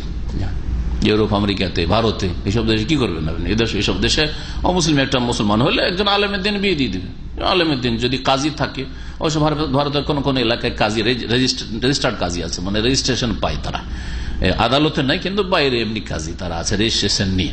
তো যদি ওইরকম থাকে তাহলে ঠিক আছে, আর যদি না হয় তাহলে যে কোনো আলেমের দিন, ভালো আলেম, বিয়ে দিয়ে দেখে যে কোনো জায়গায় আশ্রয় নেবে, যে আমার বিয়ের ব্যবস্থা করে দেয়। মুসলিম সমাজের দায়িত্বশীল আলেম ওলামাদের দায়িত্ব এইসব নতুন মুসলিম যারা হবে তাদের বিবাহের ব্যবস্থা করে দাও। হোসেন মানসুর হাল্লাজ সম্পর্কে ইবনে তাইমিয়া রাহমাতুল্লাহ আলাইহি বলছেন যে যদি কেউ হোসেন মানসুর হাল্লাজকে আল্লাহর ওলি বলে তো সে ইম্মা জাহেলুন আও মিসলাহু। হোসেন মানসুর হাল্লাজকে যদি আল্লাহর ওলি বলে সে তাহলে হয় নিজে জাহেল, আর না হলে তার মতোই সে মুরতাদ জিন্দিক, দুটার একটা। তাহলে কি গাল হলো? ইবনে তাইমিয়া রাহমাতুল্লাহ বলেছেন, এত বড় ইমাম মুজাদ্দিদ বলেছেন, এইরকম বহু আইম্মায়ে কেরামরা। জাহেল যে জানে না সে অজ্ঞ, জাহেল অজ্ঞ, এই বিষয়ে অজ্ঞ। হোসেন মানসুর হাল্লাজের আকিদা যদি সে ভারত থেকেও সাধু সন্ন্যাসীদের কাছে ট্রেনিং নিয়ে আকিদা নিয়ে ইরাকে এসছে, আর ভারতের যেগুলো সংস্কৃতিতে ছিল হিন্দু ধর্ম সেগুলোকে সে ফার্সিতে তর্জমা করেছে এই সুফিজমে হুলুলের সব পরিভাষাগুলি, ধ্যান কে তাসাউর, বোঝা গেছে, ফানা মানে লয় হয়ে যাওয়া, হ্যাঁ ইত্যাদি, বিলীন হয়ে যাওয়া ইত্যাদি। তো এ হচ্ছে যেই ব্যক্তি তাকে মুসলিম কেন আল্লাহর মুসলিম বা আল্লাহর ওলি যদি বলে তাহলে সে হয় মূর্খ, কিছু জানে না, জাহেল। তো আপনাদের যেসব বক্তারা বলছে যে ফেরাউন কি বললো, আনাল হক বলে বড় কাফের হইল, আর হোসেন মানসুর হাল্লাজ আনাল হক বলার পরে বড় ওলি হইল, সে হয় জাহেল আর না হইলে মিসলে ওর মতো জিন্দিক বেদিন, দুটোর একটা। আল্লাহর কাছে অবশ্যই দুটোর একটা। জাহেল যদি আর জানার কোন সুযোগ সুবিধা না থাকে তো আল্লাহ বলবে বাচ্চারা তুই মাজুর অবুঝ, তুই পড়িসনি মনে হয়, কোরআন হাদিস আরবি পড়েছিস কিন্তু কিছু ইসলাম বুঝিসনি, জাহেল বড় মুফতি হয়েছিস, আল্লামা সেজেছিস কিন্তু কিছুই জানতি না, তুই জাহেল। আল্লাহ কি একে জাহেল বলে গ্রহণ করবেন? হ্যাঁ, যে ব্যক্তি মাদ্রাসা পড়ে আর বক্তব্য রাখছে আর সে জাহেল নয়, তাহলে সে জিন্দিক, সে তার মতোই ধর্ম, তার ধর্ম হচ্ছে ওই ধর্ম যে ধর্ম হোসেন মানসুর হাল্লাজের কুফরিয়া ধর্ম। হ্যাঁ, তো বললাম যে দুটোর একটা, সে হয় জাহেল বেচারা মাজুর। এখন আপনাদের মতো সাধারণ শিক্ষিত লোক যদি বলবো যে জাহেল বেচারা কিছু জানে না, হোসেন মানসুর হাল্লাজের নাম শুনেছে, ওকে ওলি বানিয়ে দিয়ে বসে আছে। আর যদি মাদ্রাসা পড়া, কওমি মাদ্রাসার ফারেক, আর তারপরে আল্লামার অমুক সাহেব, আর তারপরে যদি ওকে বলে যে আল্লাহর ওলি ছিল, তাহলে সে জিন্দিক, সে তার মতোই মিসলাহু, অবশ্যই, তো কোনো সন্দেহ নেই। দুই আর এক অবশ্যই, তৃতীয় কিছু নেই। 2 বছর জায়েজ কে বললো? 2 বছর পর্যন্ত শিশুর ন্যায্য হক, এটা জরুরি। শিশুকে যদি না দেয় তো ভুল করবে। 2 বছর নাজায়েজের দলিল কোথায়? যারা নাজায়েজ বলছে ওদের কাছে দলিল চাইব। আসল হচ্ছে যে দুধ হালাল জিনিস, দুধ হচ্ছে হালাল জিনিস। আচ্ছা, যার দুধ সেই যদি খেয়ে নেয়, আপনাদের প্রশ্ন করছি, ওই মহিলা যদি নিজের দুধটা একটু চিপে খেয়ে নাই তো ফতোয়া কি হবে? হারাম খেলো? সুদ খাওয়ার মতো, ঘুষ খাওয়ার মতো, না কুকুর খাওয়ার মতো, বিড়াল খাওয়ার মতো হারাম খেলো, সারা মদের মতো হারাম খেলো, না বিড়ি খাওয়ার মতো হারাম খেলো? বলেন, হয় হালাল বলেন না হারাম বলেন। হারাম বললে দলিল চাইবো। হ্যাঁ, তো ওর জন্য যদি নিজের দুধ নিজে খেয়ে নেওয়া যদি কখনো খেয়ে নাই তো জায়েজ যদি হয়, আসল হচ্ছে হালাল। মুআমালাতের ক্ষেত্রে আসল হচ্ছে যে হালাল যতক্ষণ হারামের দলিল না আছে, এটা কায়দা মনে রাখেন, উসুলে ফিকহের কায়দা। মুআমালাতের ক্ষেত্রে আসল হচ্ছে যে দুনিয়ার সবকিছু হালাল যতক্ষণ প্রমাণ না করতে পারবেন হারাম। আর এবাদতের ক্ষেত্রে তৌকিফ, আসল হচ্ছে যে এবাদত করাই যাবে না যতক্ষণ নবী থেকে প্রমাণ না করতে পারবেন যে এবাদত এরকম নবী করেছেন। এবাদত আর মামলাতে এই পার্থক্য। এই জন্য যেই পশু পাখিগুলি হারাম বলা হয়েছে, নবী শুধু বলেছেন যে এইরকম যদি হয়, হ্যাঁ হিংস্র পশু হয়, তাহলে এইগুলি হারাম, বাকি সব হালাল, বাকি সব হালাল করেছেন। হ্যাঁ, হুয়া তহুরু মা হুয়াল হিল্লু মাইতাতুহু, সমুদ্রের পানি পাক আর ওখানকার মৃত হালাল, হালাল বলেছেন। তার আসল হচ্ছে মামলাতে মাকুলাত মশরুবাত আসল হচ্ছে হালাল যতক্ষণ পর্যন্ত প্রমাণ না করতে পারবে হারাম। মাদক দ্রব্য বা যেগুলি শরীর স্বাস্থ্যের ক্ষতি করে সেগুলি খাবায়েসে ফেলে তখন সেগুলিকে হারাম করতে হবে, না হলে হারাম করার কোনো উপায় নেই আপনার কাছে। যতক্ষণ আপনি খাবায়েসের মধ্যে না ফেলতে পারছেন ততক্ষণ হারাম না। দুধটা কি নোংরা খাবায়েস? তাতে স্বাস্থ্যের ক্ষতি হবে দুধটা খেয়ে নিলে। ওই মহিলা নিজের যদি দুধ খেয়ে নেয় তো, অথবা আর কারোর ক্ষতি হবে, অথবা আর কিছু হবে যেটাতে ক্ষতি আছে, দিনের ক্ষতি হবে, প্রমাণ করতে হবে। তাহলে বোঝা গেল মুআমালাতে আসল হচ্ছে হালাল। সুতরাং 2 বছরের পরে বাচ্চা যদি দুধ খায় তো জায়েজ রয়েছে। হ্যাঁ, যতদিন খাওয়াইতে পারে, কোনো বাধা নিষেধ নেই। আমার কাছে এমন কোন দলিল জানার নেই বাধা নিষেধের। যে বলবে তাকে বলবেন যে কতদিন পর স্টপ করবে। স্বামীর বসে মাঝে ডাক্তার যদি বলে তো ঠিক আছে, শরীয়তে নেই, কোরআন হাদিসে নেই। ডাক্তার যদি বলে যে স্বামীর মুখে গেলে বাচ্চা মারা যায়, ডাক্তার বলবে না, এরকম ডাক্তারই নেই, মেডিকেল সায়েন্স। প্রশ্ন ছিল যে 2 বছর দুধ যে বাচ্চাদের খাওয়ার কথা রয়েছে কোরআনে কারিমে, সেটা হচ্ছে ন্যায্য অধিকার, এতে কম করতে পারবেন না। স্বামী স্ত্রীতে যদি তালাক হয়ে যায়, ঝগড়া বাঁধে, স্বামী বলছে আমার ছেলে আমি কেড়ে নিয়ে যাবো, খেতে দেবো না, অথচ বাচ্চা এখন 1 বছরের, তাহলে এইখানে মায়ের অধিকার রয়েছে বাচ্চা তার কাছ থেকে কেড়ে নেওয়ার। গায়ের জোরে কাটতে না পারে, সরকারের জোরে কাটবে, ক্ষমতার জোরে কাটবে, বোঝা গেছে, আইনের জোরে কাটবে। আচ্ছা, মহিলা যদি বলে যে তুমি আমাকে তালাক দেওয়া, তোমার বাচ্চাকে আমি দুধ খাওয়াবো না, যাও যাও, তোমার 1 বছর 6 মাসের বাচ্চা তুমি নিয়ে যাও। অথবা প্রেম করে পালাচ্ছে, অনেক মহিলা এরকম পালাচ্ছে, 1 বছর 6 মাসের বাচ্চা ছেড়ে দিল একবার টান, তো এরকম যদি হয় বলছে না না না ওইসব বাচ্চা দুধ খাওয়াইতে পারবো না, তোর বাপকে খাওয়াইতে হবে। দেশি ভাষায় কথা বলে একটু মাঝে মাঝে আব্দুর রাসূল সাহেব দেশি ভাষায় কথা বললো, আমাদের আঞ্চলিক ভাষায় দুধ খাওয়াইতে হবে, দুধ খাওয়াইতে হবে মোট কথা। জি, এগুলো হচ্ছে যখন খুসুমাত, যখন বিবাদ দেখা দিবে, তখন বিবাদের নিষ্পত্তির জন্য 2 বছর বাধ্য করা যাবে। 2 বছর স্বামীকে বাধ্য করা যাবে তুই বাচ্চা দিয়ে যা, 2 বছর মহিলাকে বাধ্য করা যাবে তুই দুধ খাওয়া, বোঝা গেছে? 2 বছর আর বাধ্য করতে পারবে, 2 বছর পরে কাউকে বাধ্য করতে পারবে। ধোকাবাজ গ্রামার কোথাও এরকম ইল্লাল্লাহ কোথাও নেই। যদি আয়াত ইল্লাল্লাযিনা আমানু থাকে তার আগে আছে মুস্তাসনা মিনহু আছে, আর ও ধোকাবাজ এখানে করে মনে মনে আমি নিয়ত করে নেব। তারপরে এই এবাদত নবী করেছেন, এরকম এবাদত হচ্ছে তাও নবীর তরিকা ইবাদত করতে হবে। কোথায় তো বড় জোর এবাদত বিদাত, তো বিদাত হওয়াটা কম হইল নাকি? হ্যাঁ, বিদাত মানে তো গুমরাহি, গুমরাহি মানে তো জাহান্নামে যেতে হবে। নবীর তরিকা ইবাদত পছন্দ না, তাদের জিকির পছন্দ না, জাহান্নামে যেতে হবে। এই জিকির নিজের বিদাতকে ঠিক রাখতে হবে, কিন্তু নবীর আদর্শের কাছে আসবে না। এর জন্য কত টানা হেঁচড়া করে গ্রামার এরকম, কোথাও গ্রামে এরকম না, যেখানে আছে তার আগে কিছু উজ্জ্ব আছে, আর এখানে তোমার কিসের উজ্জ্ব আছে? যেখানে নবী সাল্লাল্লাহু আলাইহি ওয়াসাল্লাম এরকম পূর্ণাঙ্গ বাক্য শিখিয়ে দিয়েছেন। নবী যদি করতেন কোন একদিন এইরকম ইল্লাল্লাহ, তাহলে ঠিক ছিল। বরং মুফরাদ কালিমা আল্লাহ দিয়েও জীবন নবী কোনদিন জিকির করেন, একদিনও জিকির করেন না। এটাও যে মারিফুল কোরআনে মুফরাদ কালিমা দিয়ে আল্লাহ আল্লাহ জিকির জায়েজ করেছে, এটাও বিদআত। কোথায় এই জিকির আছে? তো ঠাট্টা মজাক করা। আমি বিভিন্ন উদাহরণ দিয়ে মানুষকে বুঝি যাতে জনসাধারণ বুঝতে পারে। যারা বাপকেও কেউ যদি ডাকে আব্বা আব্বা করে, তো ধরে থাপড়াবে, ধরে চড়াবে, ঠিক না? মাকে যদি মা মা করে তাহলে ধরে পিটুনি দিবে।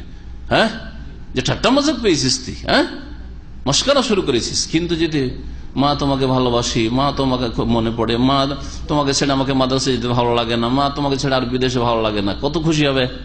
কিন্তু যদি টেলিফোনে উঠে মা মা শুরু করেন, তো বলবো হয় ছেলে পাগল হয়েছে, আর না হলে ছেলে এই আমার কোন ঠাট্টা মজাক শুরু করেছে আমার সাথে, শয়তান। হ্যাঁ, ওই ছেলের মতো হয় পাগল এরকমই, আর না হলে ঠাট্টা মজাক করছে আল্লাহর সাথে। কওমি মাদ্রাসার কিছু ছাত্র বেয়াদব, আর এই বেয়াদবদেরকে শিক্ষা দিয়েছে বিদাতি বেয়াদব। বিদাতি তো ব দেওয়া আছে, আর বেয়াদবে ব আছে। বিদাতি বেয়াদব তাদের ওস্তাদ শিক্ষকগুলি, কারণ এরা বেয়াদব আর বেয়াদবই শিখেছে কওমি মাদ্রাসায়। এরা শিখিয়েছে ঠাট্টা মজাক করা ইসলাম নিয়ে। নামাজ পড়ছে আর সেই নামাজে পাকে দূরে করে রেখে দাঁড়াচ্ছে।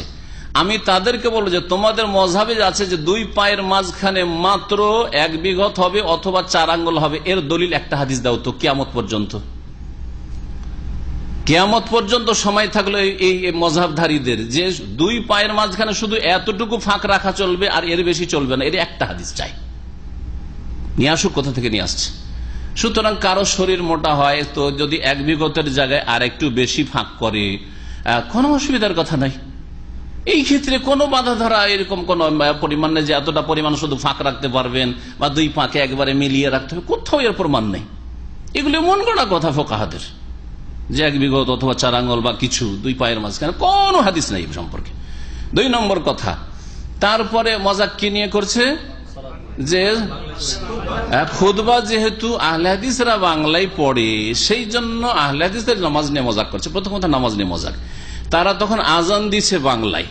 এই বিদাতীদেরকে বলবো যে তোমাদের ধর্মে, তোমাদের হানাফি ফিকাতে, নুরুল আনোয়ারে আর সমস্ত ফিকার কিতাবগুলিতে আছে যে ইমাম আবু হানিফার কাছে সূরা ফাতিহাও ফার্সিতে জায়েজ, আর তকবীরে তাহরিমা এগুলো ফার্সি, যতগুলি তকবীর আছে নামাজের ভিতরে সবগুলি ফার্সিতে জায়েজ।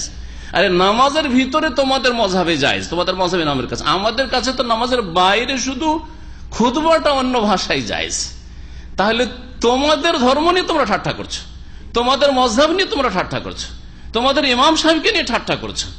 কারণ আবু হানিফা রাহমাতুল্লাহির কাছে আল্লাহ বুজুর্গ বার তার আস্ত, আল্লাহু আকবার না বলে বলা জায়েজ, কেউ অস্বীকার করতে পারবে না।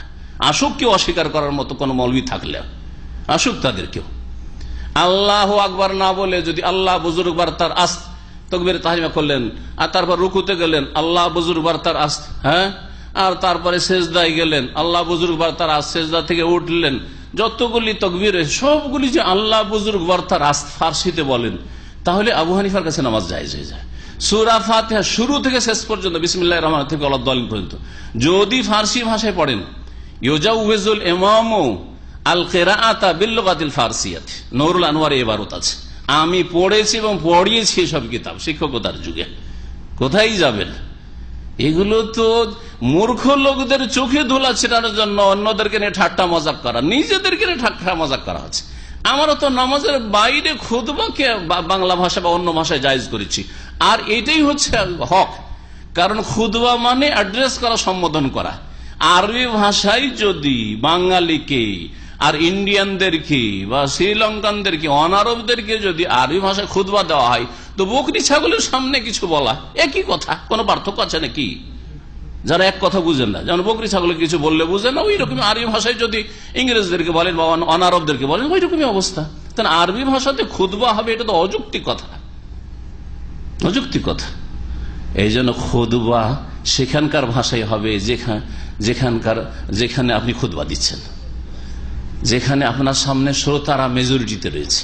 মেজরিটি দেখে আমার ফায়দা দেখতে হবে যে আমার কোন ভাষাটা এখানকার অধিকাংশ লোকেরা বুঝে, ওই ভাষাতে খুতবা হইতে হবে। সে জুমার খুতবা হোক, ঈদের খুতবা হোক, আর অন্য কোন খুতবা হোক, বিয়ের খুতবা না, সুন্নতি খুতবা পড়ে নেওয়ার পরে বাকিটা হোক। খুতবায় মাসনুনা পড়বেন, খুতবায় মাসনুনা পড়বেন। আর আমরা আলহামদুলিল্লাহ জুমার খুতবাতে, ঈদের খুতবাতে, সবগুলিতে খুতবায় মাসনুনা পড়ি। ওদের মতো না যে বানানো খুতবা আবার পড়ি। খুতবা মাসনুনা পড়ার পরে তখন খেতাব করি, সম্বোধন করি। খুতবা থেকে খেতাব করা, আর খেতাব করা মানে সম্বোধন করা। উর্দুতে শব্দটি ব্যবহার হয় मैं आपसे খেতাব करना चाहता हूं, আরবিতে বলা হয় আনা উরিদু আন উখাতিবাকুম। তাহলে খেতাব মানে তো সম্বোধন করা, খেতাব মানে তো মন্ত্র পাঠ করা না। এরা তো মন্ত্র ধর্ম বানিয়ে ফেলেছে। সুতরাং যারা এই নামাজ নিয়ে মজাক করেছে, তারা আল্লাহকে নারাজ করেছে, তারা দিন নিয়ে ঠাট্টা মজাক করে ইমান ভঙ্গ করেছে, এবং আবু হানিফাকে নিয়ে মজাক করেছে, তাদের মজহাবকে নিয়ে মজাক করেছে, আমাদেরকে নিয়ে মজাক করেনি। এই বিদাতিগুলো ভালো করে শুনিয়ে দিন তাদেরকে। এই জন্য তো মন্ত্রী, আমি এটাকে বলেছি, মন্ত্রী মিনিস্টার আমাদের দেশে বড় বড় পুঁজিপতিরা মূর্খ কেন? ইসলাম জানে না কেন? এই জন্য তারা জুমাটা পড়তে আসে। যদি আমরা বিষয়ভিত্তিক জুমার খুতবাগুলো শুনিয়ে দিতাম বাংলায়, অনেক মাসলা মাসাইল মন্ত্রী মিনিস্টাররা জানতে পারতো, আর পুঁজিপতিরা জানতে পারতো। আর আলহামদুলিল্লাহ আমাদের এই জন্য আমাদের সহি আকিদার ভাইদের মসজিদে যারা নামাজ পড়ে, ডাক্তার, ইঞ্জিনিয়ার, মন্ত্রী মিনিস্টার নামাজ পড়লে ইসলাম জানতে পারে। সৌদি আরবে দেখেন তো, মন্ত্রী মিনিস্টার হলে ইসলাম সম্পর্কে যথেষ্ট জ্ঞান রাখে। কেন? কারণ তারা শোনে, তাদের নিজের ভাষায় খুতবা শুনছে। ওয়াজ মাহফিল শোনার জন্য আসবে না। কোন মসজিদে দর্শ হলেও মন্ত্রী মিনিস্টার কখনো আসবে না। আসতে পারবে? সিকিউরিটি লাগবে তার জন্য। বড় বড় পুঁজিপতি পয়সা ছেড়ে, ব্যবসা ছেড়ে আসবে না, কিন্তু জুমা পড়তে আসবে, ঈদ পড়তে আসবেই। এই খুতবাগুলি বাংলাতে হইতে হবে বাঙালিদের জন্য, তাহলে ফায়দা হবে, তাহলে জাতিকে অজ্ঞতা থেকে মুক্ত করা যাবে। আল্লাহ পাক বুঝার তৌফিক দান।